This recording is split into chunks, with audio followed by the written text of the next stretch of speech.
Sa ngayon, maraming Juan ang piniling maging kasambahay, hindi lang dito sa Pilipinas, kundi maging sa ibang bansa. Ano daw tayo magaling tayong mag-alaga, no? Magaling tayong, lalo na sa bata, nagtuturo tayo. So minamahal natin yung ating trabaho, hindi lang bilang katulong, kundi bilang kasama. Yung pamilyar tayo sa maraming kultura, so alam natin ito, no? Kapado natin ito, at magaling tayong gumawa ng paraan sa mga problema, malaki man to or maliit. Gayunpaman, sa tala ng Philippine Overseas Employment Administration o POEA noong taong 2015, bumaba raw ng halos 20% ang bilang ng mga Pilipinong namamasukan bilang kasambahay sa ibang bansa. At isa raw sa mga pangunahing dahilan nito, ang takot ng mga Pilipino sa pang-aabuso.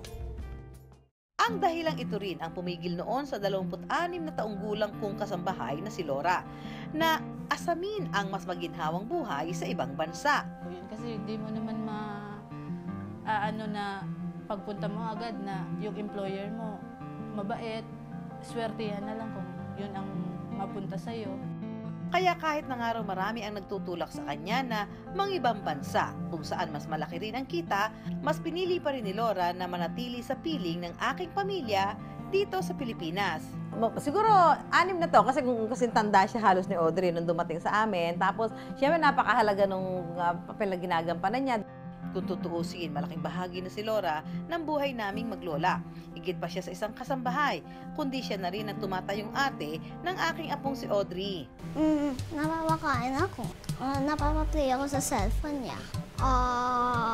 Favorite ko siya ng mannequin. I love Ate Laura because if Mama's not there, she take care of me and play.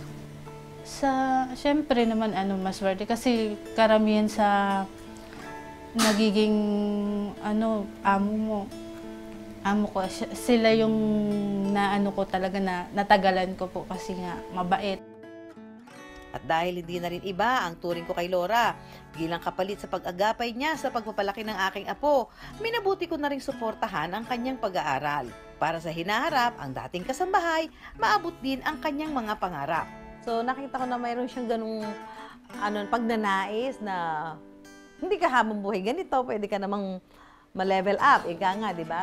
So masipag siya mag-aral, masipag siyang magbasa, nakikita ko. So, sabi ko, sige, pagka si Audrey hindi na siya masyadong alagain, yung na siya, pwede nang bitawan niya at kami na lang ang bantay, sige, makakapag-aral ka na. So, kaya yun, ngayon, nag-aaral na siya at this coming school year, second year college na siya. At full-time yung kanyang pag-aaral. In 4 years' time, graduate na siya ng isang degree. Hindi ko naman po expect na ganun pala yung tingin yung sa akin ni ma'am. Tapos, teka, ano ba yung tawang words? Natuwa lang po ako kasi sa dami na po nang napasukan ko, si ma'am lang po yung nakitaan ko na iba yung trato niya sa kasambahay, yung parang pamilya na po yung turing niya.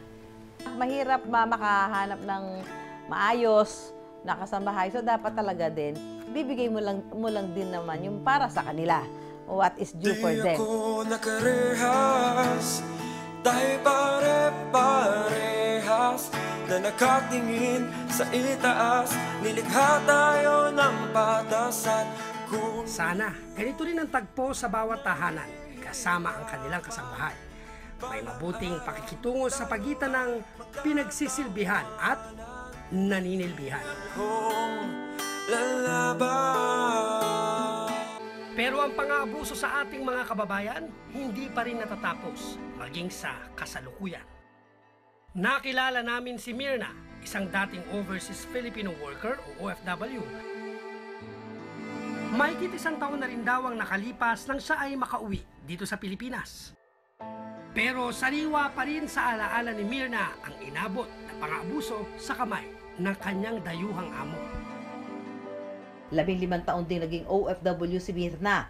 Nagpalipat-lipat na rin siya ng bansang pinagtrabahuhan mula ang Middle East. Dito na siya nakaranas ng pang-aabuso mula sa kanyang amo. Unang beses ako nag-abroad, maganda naman yung pag-abroad ko. Mababait po yung mga amo ko at mahal na mahal po ako. Pero nung ano po, habang tumatagal yung ano ko, doon nakita yung mga ugali nila. Mirna! Yes, sir. Why are you here? I'm cleaning, sir. Look, we're here! I didn't do anything, sir. You didn't do anything? Yes, sir. You're so stupid! Huh? No, sir, no. You're so stupid! Madalas daw pagbuhatan ng kamay si Mirna ng kanyang among lalaki. Go out! Go! Pati na ang kapatid nitong babae. Mirna! Mirna! Yes, ma'am. What is this? What is this? Why, ma'am? Look at the bowl. Not clean this again. Clean. Yes, ma'am. Clean. Ma'am! No, ma'am, please let me out here, ma'am. Gusto ko mang labanan siya, hindi ko magawa kasi nirespeto ko yung amo ko nung time na yon. Pero yung ginawa po akong talagang hayop. Here's your breakfast, sir.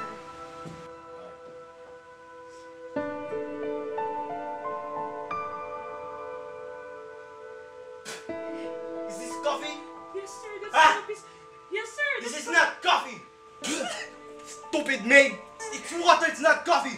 Stupid!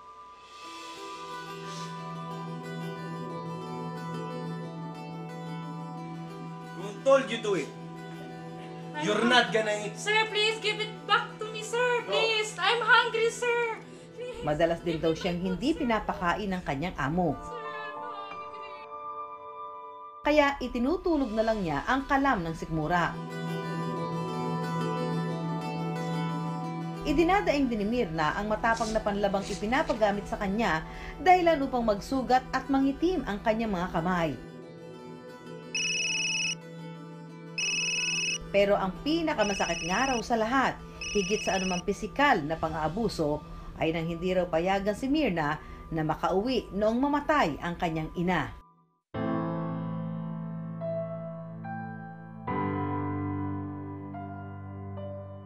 Sir, let me go home, sir. Please, my mother is dead. Sir. No! Please, sir, give No! me my You stay! passport, sir. You stay! Sir, please. No! Sir, give me No. my passport, sir. Sir!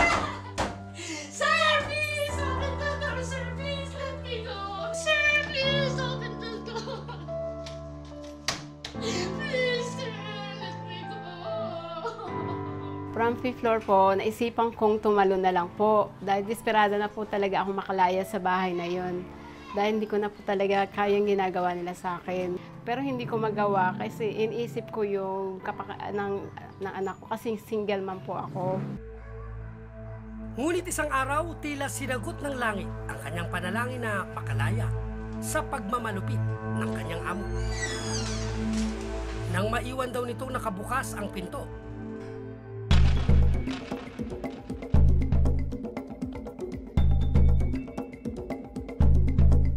Na-open yung na hindi nakalock yung pinto. So sabi ko, magkakataon ko na to. Pagkatapos manatili ng 1 taon sa pangangalaga ng Embahada ng Pilipinas sa Lebanon, Nak! Kamusta ka na? Ang laki-laki mo na. Alam mo, mamiss na. nakauwi na rin ang dating OFW na si Mirna sa kanyang pamilya sa Pilipinas. Pero higit daw sa pisikal na pang-aabuso, ang sakit na kanyang naramdaman noong mga panahong iyon. Hindi mama mo to. Kilala mo ako, mama mo to. Ako to. Ako to, mama mo. Anak naman. Bakit? Anak. Na-feel ko na hindi ako yung nanay niya.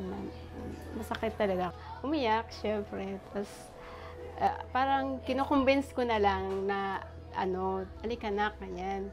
Kasi ito, kaya tayo nagkalayo, kaya malayo ako sa'yo dahil para din sa'yo ito. Wow, ang ganda naman ng laruan na to. Sinong bumili nito? Laro tayo, sige, sabayan kita, maglalaro ka. Ayoko sa'yo. Anak, bakit? Nak! Nak, halika, dali! Tara, maglaro tayo, dali na. Masakit na ay ganito na pala pagka yung malayo ka sa anak mo, na hindi mo siya nasusubaybayan yung paglaki niya. After 3 years din yun eh. Nung una, nagbakasyon ako. Pero day by day, na habang nandito ako, nagbakasyon, sa akin naman din, ano siya, pero doon sa nag-alaga sa mother ko, doon pa rin siya malapit kasi siya yung nag-alaga ng matagal habang wala ako. Sa ngayon, napagdesisyonan ni Mirna na wag nang mangibang bansa. Ang mas mahalaga raw, ang igugol ang kanyang oras sa pag-aalaga ng kanyang 9 na taong gulang na anak.